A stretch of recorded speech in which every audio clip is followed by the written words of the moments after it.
मंजिलें मिले या ना मिले ये तो मुकद्दर की बात है, लेकिन अगर हम डर कर कोशिश भी ना करें तो ये तो गलत बात है। हेलो गाइस, कैसे हैं आप लोग? उम्मीद करते हैं आप सब अच्छे होंगे। तो आज हम लोग बात करेंगे क्लास 11th कोनिक सेक्शन बच्चों, शंकु परिच्छेद, यानी कि उसके चैप्टर पहला पढ़ेंगे वृत्त। तो बच्चों हेडिंग लगा लीजिए वृत्त, सर्कल की शुरुआत करेंगे। तो आज हमारा ये फर्स्ट लेक्चर है, इंट्रोडक्टरी लेक्चर है। तो बच्चों ध्यान से एक एक बात आप सुनेंगे इसकी, तो आपकी सारी बात समझ में आएगी। तो आइए बच्चों स्टार्ट करते हैं। सर्कल लगा लीजिए हेडिंग, और यदि आपने इसके पहले के चैप्टर नहीं देखे हैं तो हमारे इसी चैनल पे आपको मिल जाएंगे। प्लेलिस्ट में जाके डिस्क्रिप्शन में आपकी जगह वहाँ सर्च कर लीजिए, आपको सारे चैप्टर मिल जाएंगे वहाँ से। तो आइए बच्चों शुरू करते हैं बिना किसी देरी के। सर्कल यानी कि वृत्त। हाँ जी, तो बात करेंगे सर्कल। डाल लीजिए आप सर्कल यानी कि वृत्त। वृत्त क्या होता है? Circle.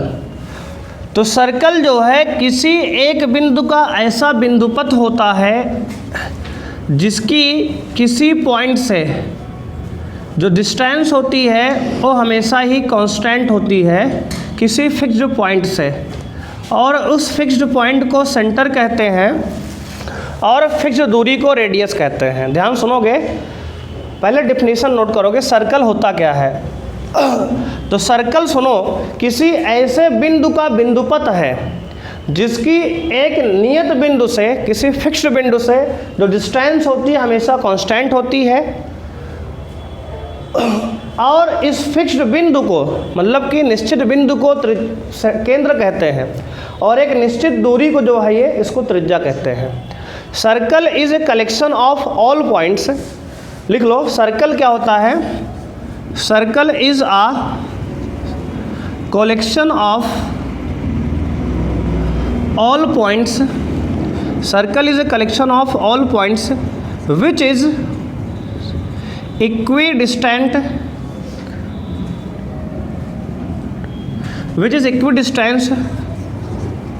from a fixed point.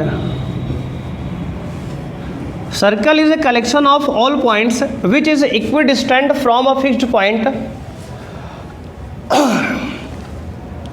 लिखोगे हिंदी में, सर्कल एक ऐसे बिंदु का बिंदुपथ है। सर्कल एक ऐसे बिंदु का बिंदुपथ है। सर्कल यानी कि वृत्त ना, वृत्त एक ऐसे बिंदु का बिंदुपथ है जिसकी एक नियत बिंदु से, यह एक निश्चित बिंदु से कह सकते हो, नियत या निश्चित बात वही है। एक निश्चित बिंदु से दूरी, एक निश्चित बिंदु से दूरी सदैव, एक निश्चित बिंदु से दूरी सदैव नियत होती है। एक निश्चित बिंदु से दूरी सदैव नियत होती है। अब एक बात जरा समझ लो फिर से, देखो इधर आप लिख लिए हो तो देखो, ये एक नियत बिंदु है, निश्चित बिंदु है, ये केंद्र, ये हमेशा फिक्स रहेगा। इससे एक नियत दूरी ये त्रिज्या, ये पॉइंट, ये लोकस पॉइंट है। अगर इस पॉइंट पी को अगर ये दूरी फिक्स करते हुए, समझो ध्यान से, अगर ये दूरी को निश्चित रखते हुए अगर इस पी को मूव कराएं, यहाँ से देखो इस दूरी को आर को लेते हुए अगर मूव कराएं, इस पार्टिकल को, इस पी को ऐसे मूव कराएं, तो एक गोलाकार पथ पे मूव करेगा ना, सर्कुलर पाथ पे। तो वृत्त एक ऐसे बिंदु का बिंदुपथ है। बिंदु ये है, इसका जो पथ है बिंदुपथ का है। इस पी बिंदु को अगर घुमाएं ऐसे तो एक पथ पे घूमेगा।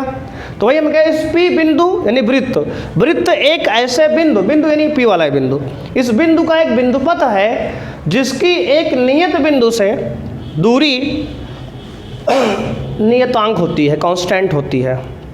ठीक है, और इस नियत बिंदु को सेंटर कहते हैं, केंद्र वृत्त को। ठीक है, नियत बिंदु को, और नीचे लिखोगे, और नियत बिंदु को या निश्चित बिंदु को वृत्त का केंद्र कहते हैं। नियत बिंदु को वृत्त का केंद्र कहते हैं। नियत बिंदु को वृत्त का केंद्र कहते हैं।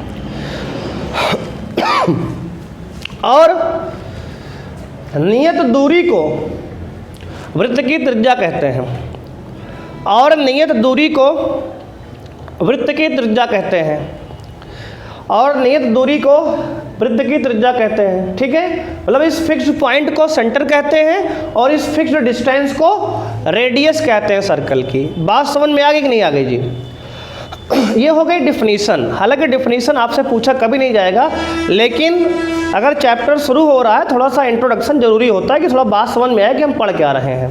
आगे हम पढ़ने क्या वाले 4-6 दिन 8 दिन। तो ये वृत्त क्या होता है? किसी एक ऐसे बिंदु का बिंदुपथ में रास्ता होता है, मार्ग होता है, जिसकी एक नियत बिंदु और एक नियत दूरी जो होती है कांस्टेंट होती है। ठीक है, ये हो गई परिभाषा वृत्त की। अब देखो इसके कुछ फार्मूले होते हैं। जैसे मान लो हमारे पास एक स्टैंडर्ड सर्कल हम पहले बनाएंगे। मान लो ये एक्स अक्ष है, ये वाई अक्ष है, X dash X axis, Y axis, X dash Y dash. ये अब मान लो एक हमारा वृत्त यहाँ पे है, ये इसका केंद्र जो है, सेंटर जो है, मान लो अल्फा कामा बीटा है। सेंटर क्या है? अल्फा कामा बीटा है। और इस सर्कल पर एक पॉइंट आप अज्यूम कर लो।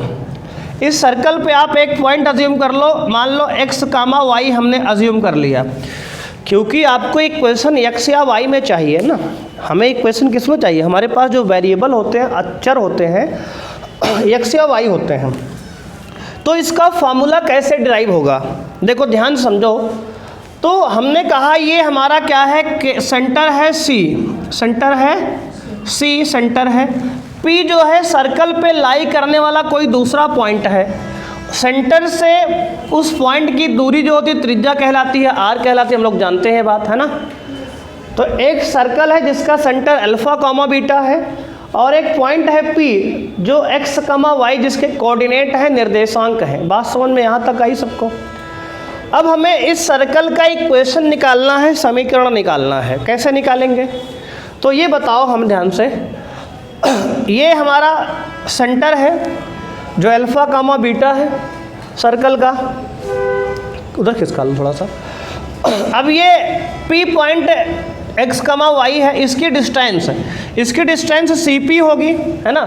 सी से पी तक की डिस्टेंस सी पी बराबर आर होगी ना। अब बताओ दो बिंदुओं के बीच की दूरी का सूत्र आप जानते हो, रूट में क्या होता है? डिस्टेंस फार्मूला, कोऑर्डिनेट ज्योमेट्री में आप पढ़े होंगे। क्या होता है? x2 minus x1।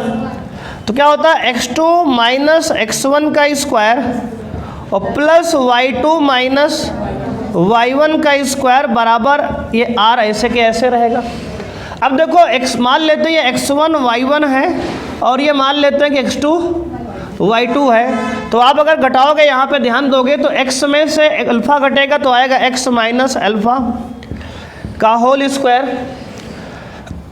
प्लस में y माइनस बीटा का होल स्क्वायर और बराबर में r। इतनी बात सबको समझ में आई? यहाँ तक कोई दुख दर्द नहीं है ना। अब देखो क्या करेंगे, दोनों पक्षों का वर्ग करेंगे, स्क्वायरिंग बोथ साइड। दोनों पक्षों का वर्ग लिख लो आप, दोनों पक्षों का वर्ग, यानी इंग्लिश में लिखेंगे स्क्वायरिंग बोथ साइड। अगर दोनों तरफ स्क्वायर कर दें तो क्या होगा?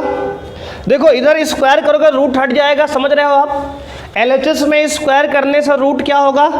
हट जाएगा। तो आ जाएगा ये x माइनस अल्फा का whole square plus y minus beta का होल स्क्वायर बराबर ये r स्क्वायर। उधर स्क्वायर करोगे तो r का स्क्वायर हो जाएगा। समझ रहे हो इतनी बात? अब देखो ये हमारा डायरेक्ट, इसको आप याद कर सकते हो कि अगर एक फार्मूला तो हमारे पास डायरेक्ट हो गया, ये क्या है? x माइनस अल्फा का whole square plus y minus beta का होल स्क्वायर बराबर r स्क्वायर। वेयर जहाँ पर क्या है? अल्फा बीटा क्या है? वृत्त के केंद्र। क्या है? वृत्त का केंद्र है, सेंटर ऑफ सर्कल है। और r क्या है? त्रिज्या है, वृत्त की त्रिज्या है। याद रखोगे इसको इतनी बात क्या है यहाँ पे x माइनस अल्फा का whole square plus y minus beta का होल स्क्वायर बराबर आर स्क्वायर। कैसे? यहाँ से अगर आपके पास यहाँ से क्या पूछेगा, सवाल डायरेक्ट बनेगा। अगर कहेगा कोई सर्कल है जिसका त्रिज्या ये है, वृत्त का केंद्र ये है, तो इसका समीकरण निकालो, तो डायरेक्ट अगर इस फॉर्मूले में आप डाल दोगे तो आंसर तुरंत खटाक से निकल आएगा। समझ रहे हो? कैसे? एक छोटा सवाल यहाँ दिखाते हैं। ये फार्मूला पहले आप अच्छे से नोट करोगे यहाँ तक कहानी। ये फार्मूला और ये अल्फा बीटा वृत्त का केंद्र है, यानी सेंटर ऑफ सर्कल है। क्या है ये? Centre of circle. आर क्या है? रेडियस ऑफ सर्कल है। एक सवाल यहाँ पे बोलेंगे, ठीक है? इसको जल्दी से नोट करो, फिर एक सवाल जो है इस पे बोला जाए, क्वेश्चन करते हैं, फिर आगे बढ़ेंगे। क्वेश्चन है आपका इस पे, इस फार्मूले पे एक क्वेश्चन करो। पहले लिखो, यदि किसी वृत्त का केंद्र 2,3 हो और त्रिज्या जो है 5 इकाई हो, तब उसका समीकरण ज्ञात कीजिए। इफ द सेंटर, देखो किसी सर्कल का सेंटर जो है 2,3 हो और रेडियस जो है 5 यूनिट हो, रेडियस क्या हो? 5 यूनिट हो, तो उसका समीकरण निकालना है। यदि किसी वृत्त का केंद्र 2,3 और त्रिज्या 5 इकाई हो तो उसका आपको समीकरण निकालना है। एक छोटा सा चिंटू टाइप का क्वेश्चन आपके सामने है ना? ऐसे ही सवाल आपके एनसीईआरटी बुक में दिए गए हैं। तो क्या करना है, ध्यान से जो है इसको करना है। अब देखो, आपको पता है कि ये सेंटर जो है अल्फा और बीटा की वैल्यू है और ये रेडियस आर दिया गया है। अगर आपको डायरेक्ट फार्मूला याद है तो कुछ करने की आवश्यकता नहीं है। क्या करोगे? देखो, x माइनस 2 का होल स्क्वायर है ना, अल्फा का वैल्यू 2 दिया है, प्लस y माइनस बीटा कितना है 3 का होल स्क्वायर बराबर आर कितना है 5 का स्क्वायर। बस हो गया आंसर, ठीक है ना? ऐसे ही अभी इसको छोड़ दो आप, ठीक है? अभी ऐसे ही छोड़ दो। अभी इसको आगे सॉल्व करना हम सिखाएंगे। यहाँ पे क्या करेंगे, a माइनस बी का होल स्क्वायर लगा सकते हो आप चाहे तो। यहाँ a माइनस बी का होल स्क्वायर लगा दो, थोड़ा सॉल्व भी हो जाएगा। तो अभी थोड़ा हम सॉल्व करना आगे सिखाएंगे इसी फार्मूले को, है ना? इसका स्टैंडर्ड वर्जन और खोलेंगे, क्योंकि इसको 3-4 रूप दिखाएंगे। शकल अलग अलग होगी लेकिन तरीका काम एक ही करेगा। वृत्त का इक्वेशन ही होगा, शकल अलग दिख सकती है ना? तो इतना समझ में आया कि नहीं आया? तो अल्फा बीटा की वैल्यू डाल दिए 2, 3 और आर का मान 5, यही बन गई वृत्त का समीकरण। हमारा यही आंसर है। ऐसे ही सवाल चिंटू टाइप के एनसीईआरटी में पूछा जाएगा, ठीक है?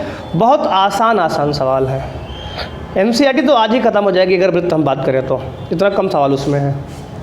अब देखो आगे, अब अगर इसको मिटा लेना इधर की बात। अब अगर ध्यान दोगे आप तो अगर इसको थोड़ा सा और खोला जाए, थोड़ा सा और इसके धागे खोल दिए जाए, देखो इस फार्मूले को और खोलते हैं, इसको एक्सपेंड करेंगे, विस्तार करेंगे। अगर इसका एक्सपेंड कर दें, यानी कि विस्तार कर दें फार्मूले खोल के, तो क्या होगा? देखो a माइनस बी का होल स्क्वायर जानते हो ना, क्या होता है? a square plus B square minus 2ab, ये हो गया। प्लस दूसरे वाले खोलो, a square plus B square minus 2y beta 2ab बराबर आर स्क्वायर। ठीक है, कोई दिक्कत नहीं, यहाँ तक तो खोल दिए। अब देखो ये x स्क्वायर पहले लिख लो, प्लस ये y स्क्वायर बाद में लिख लो, समझ रहे हो? और ये उसके बाद माइनस में 2 अल्फ़ा x, देखो x को बाद में कर दिए, अल्फ़ा को पहले कर दिए। ऐसे ही ये वाला माइनस में 2 बीटा y, और ये देखो प्लस में बीटा स्क्वायर, ये प्लस में अल्फ़ा स्क्वायर, और माइनस में देखो आर स्क्वायर इधर लाओ तो माइनस में आर स्क्वायर बराबर, ये सब कांस्टेंट पार्ट है इसलिए एक साथ कर लिए, क्योंकि अल्फ़ा बीटा नंबर होगा एक, त्रिज्या एक नंबर होगी कुछ, इन सब सॉल्व करोगे जुड़ घट के एक नंबर आएगा ना, जुड़ घट के, इसलिए साथ में कर लिए, कांस्टेंट पार्ट है। अब देखो अगर ध्यान से आप समझो तो इसके प्लेस में हम क्या लिख सकते हैं, X square plus Y square minus 2 alpha X plus minus मतलब माइनस 2 बीटा वाई, और प्लस में इसको सी लिख दें क्या पूरे को, इस पूरे कांस्टेंट को हमने सी लिख दिया। बात समझ रहे हो? इस सी बराबर क्या लिख दिया हमने, beta alpha square plus beta square minus R square, इसको पूरे को हम सी मान लिए। सी मतलब एक नंबर है। देखो जैसे मान लो ये 2 है, 2 का स्क्वायर 4 होगा, 3, 3 का स्क्वायर 9 होगा, 9 4 13, मान लो ये 2 है तो 13 + 2 गया 11, तो एक नंबर ही तो आएगा सी खुल के। तो इसलिए पूरे को हमने एक सी मान लिया, सी मतलब एक कांस्टेंट मान लिया। अब देखो ये तो इस फार्मूले से खोलने से आया है, लेकिन जो हमारे सिलेबस में वृत्त दिया गया है उसके सेंटर यानी उसका केंद्र -G, -F माना जाता है। जो सिलेबस में आपको केंद्र दिया गया है, सेंटर के कोऑर्डिनेट, सेंटर क्या दिया गया है आपको -G, -F। हमने केंद्र क्या माना है अल्फा, बीटा। अगर हमने अल्फा, बीटा माना है तो आपका समीकरण ये आया है। और उसने कहा कि सवाल ने कहा कि मतलब किताब में दिया था कि केंद्र जो है -G, -F होता है। तो कुछ नहीं करेंगे, जहाँ G है एक अल्फा है वहाँ -G, जहाँ बीटा है वहाँ -F, रिप्लेस करो तो किताब वाला जो फार्मूला स्टैंडर्ड होता है, देखो माइनस वाले से कंपेयर नहीं करते हम, हमेशा कंपेयर करेंगे स्टैंडर्ड फार्मूले से। स्टैंडर्ड क्या होता है, तो आप क्या करो अल्फा बराबर -G और बीटा बराबर -F रखने पर रख दो, पुट कर दो। जहाँ अल्फा है वहाँ -G और जहाँ बीटा है वहाँ -F। ऐसा क्यों किए? ऐसा स्टैंडर्ड बुक माना जाता है कि केंद्र जो होता है -G, -F होता है, क्योंकि केंद्र तो हमने अल्फा बीटा अपने से माना है ना अभी, इसलिए। अब देखो, अब यहाँ पुट करोगे तो क्या आएगा, देखो इक्वेशन बदल जाएगी। ये हो जाएगा x² और +y² सेम रहेगा। देखो यहाँ अल्फा की वैल्यू अगर आप -G रखोगे तो माइनस ये +2gx हो जाएगा ये। और अगर ये बीटा की वैल्यू -F रखोगे तो प्लस में 2fy और ये +c बराबर 0। तो ये स्टैंडर्ड इक्वेशन है, ये स्टैंडर्ड इक्वेशन है वृत्त की स्टैंडर्ड। हम इसको नहीं याद करेंगे, इसको याद करेंगे, समझ रहे हो? ये हैशटैग लगाओ इस पे, इस इक्वेशन को हम याद करेंगे। हालांकि डिराइव सही यही है, लेकिन सेंटर -G, -F होने की वजह से ये प्लस हो गया। ठीक है, तो एक इक्वेशन तो याद कर लो इसको। अगर सेंटर अल्फा बीटा हो तो डायरेक्ट इसमें डाल देना सॉल्व होके। और अगर मान लो स्टैंडर्ड खोल के दिया है इक्वेशन, किताब में खोल के देगा इस तरह पूरा एक्सपेंड करके, तो उसमें हमें G और F और C निकालना आना चाहिए वहाँ से। तो ये x² + y² + 2gx + 2fy + c बराबर 0, ये आपका क्या है इक्वेशन स्टैंडर्ड है, मानक रूप का वृत्त है ना। तो इसको हम ऊपर मिटा रहे हैं थोड़ा सा, और इसको ध्यान देना, आप नोट कर लिए हो ना इधर का पूरा पार्ट। देखो अब इक्वेशन हमारे पास आ गई x² + y² + 2gx + 2fy और +c बराबर 0। ये आपका स्टैंडर्ड इक्वेशन ऑफ सर्कल, वृत्त का मानक रूप है, वृत्त का मानक रूप यानी कि standard equation of circle, standard equation of circle, circle का आपका स्टैंडर्ड इक्वेशन है ये, इसको आप याद रखोगे डायरेक्ट। अब देखो अगर कोई भी समीकरण इस रूप का दिया गया है आपको, तो उसमें रेडियस यानी त्रिज्या और केंद्र के निर्देशांक कैसे निकालोगे आप, तो उसका भी कुछ फार्मूला है, कैसे निकालोगे। देखो यहाँ पे अगर आपको G निकालना है तो G कैसे निकलेगा, अगर G बराबर आपको निकालना है तो लिखोगे -x का गुणांक बटे 2 डायरेक्ट। आपको जब कभी G निकालना हो, इस तरह कोई इक्वेशन दिया जाएगा उसमें G निकालना हो, क्या करोगे, G बराबर लिखोगे -x का गुणांक बटे 2। और अगर आपको F निकालना है तो F बराबर क्या करोगे, -y का गुणांक बटे 2 कर दोगे, डायरेक्ट निकल आएगा। और त्रिज्या तो डायरेक्ट मतलब C तो डायरेक्ट कांस्टेंट कंपेयर कर लोगे। और देखो अब अगर यहाँ से आपको पूछ ले कि, इसको नोट कर लिए ना, अगर मान लो आपसे पूछ ले कि अब बताओ केंद्र क्या होगा, मान लो इस तरह आपको समीकरण दिया जाए, इस तरह समीकरण दिया जाएगा, जैसे मान लो एग्जाम्पल लिख दे यहाँ x² + y² + 5x + 4y + 3 बराबर 0। ये मान लो आपको सर्कल दे दिया इस तरह। कह दे कि इसमें केंद्र के निर्देशांक और त्रिज्या निकालो, मतलब सेंटर के कोऑर्डिनेट निकालो और रेडियस निकालो। कैसे करोगे? देखो ध्यान दोगे, सबसे पहले जो केंद्र होता है सेंटर का कोऑर्डिनेट, केंद्र क्या होगा? -g, -f होगा। हमेशा ध्यान देना, जो भी यहाँ से GF निकाले हो कंपेयर करके, उसमें माइनस का साइन लगाना मत भूलना। ये साइन क्यों लगा रहे हो तुम्हें पता होगा, क्योंकि उसमें माइनस का आया था आंसर। जो सही वाली इक्वेशन आई तो उसको हमने प्लस अपनी मर्जी से किया था माइनस लगा के, तो ओ वाला माइनस यहाँ आएगा। ध्यान देना, ये केंद्र होगा -g, -f, और त्रिज्या क्या होगी? त्रिज्या मतलब रेडियस, रेडियस होगी रूट में g² + f² - c। ये सूत्र त्रिज्या का डायरेक्ट होगा। जैसे ये रहा एक वृत्त, इसका हमें निकालना है। बताओ g बराबर क्या निकालोगे? g बराबर x का गुणांक माइनस में बटे 2, है ना, मतलब x का गुणांक जो रहेगा अपॉन 2 कर दोगे। यहाँ माइनस हटा दो अभी, क्योंकि वही वाला माइनस तो यहाँ लाए हो, है ना। तो देखो x का गुणांक लो, कितना है? 5 और बटे 2, ये g का मान हो गया। अगर f का मान निकालना है तो y का गुणांक कितना है? 4 और बटे 2, यानी कि 2 हो गया। और c कितना है? डायरेक्ट 3 है, दिख रहा है, कांस्टेंट पार्ट है। अब बताओ केंद्र का निर्देशांक क्या हो गया आपका?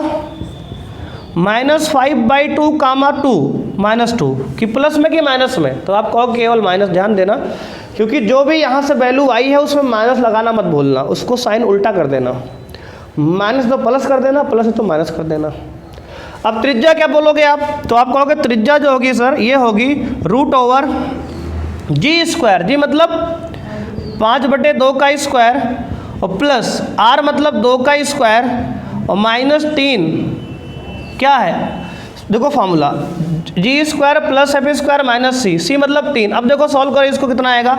5 का स्क्वायर 25/4 + 4 - 3, 4 में 3 गया 1, तो आ जाएगा 25/4 माइनस +1 के -1 +1 ना। अरे 4 में 3 घटाओ, जी 1 आएगा। अब देखो 4 1 कम 4, 25 4 29/4, तो रेडियस आ गई आपकी रूट में 29/4, नहीं बाहर रूट के 2, है ना, रूट से बाहर निकालेंगे तो 2 हो जाएगा, आपकी रेडियस हो गई। समझ में आया? तो इसी तरह जो है NCERT 10.1 आपका सवाल है। देखो कॉन्सेप्ट तो बहुत सारे हैं, अगर आप रेफरेंस लगाओगे तो बहुत सारे कॉन्सेप्ट मिलेंगे। तो हम लोग थोड़ा सा डिफरेंस बताएंगे आपको, डिफरेंस बताएंगे ना। अभी तो NCERT मान लो इतना ही थी। अब देखो अगर ऐसा कोई सर्कल हो जिसका सेंटर क्या हो? 0 0 ऑरिजिन पे मूल बिंदु पे हो। अगर मान लो अगर कोई सर्कल ऐसा हो जिसका सेंटर ऑरिजिन मूल बिंदु पे हो, तो अल्फा भी 0 हो जाएगा और बीटा भी 0। तो अगर इस इक्वेशन में, कौन सी इक्वेशन? जो पहले इक्वेशन आपने लिखा है ये वाली, अगर इसमें आप रख लोगे x - अल्फा का स्क्वायर प्लस y - बीटा का स्क्वायर बराबर r²। अगर इसमें आप जो है अल्फा और बीटा का मान 0 डाल दोगे तो ये x² + y² बराबर r² आ जाए। कैसे? देखो अल्फा का मान 0 डाल दिए, बीटा का मान 0 डाल दिए, तो ये बन गया वृत्त का स्टैंडर्ड इक्वेशन। ऐसा सर्कल जो कहाँ से पास होता है?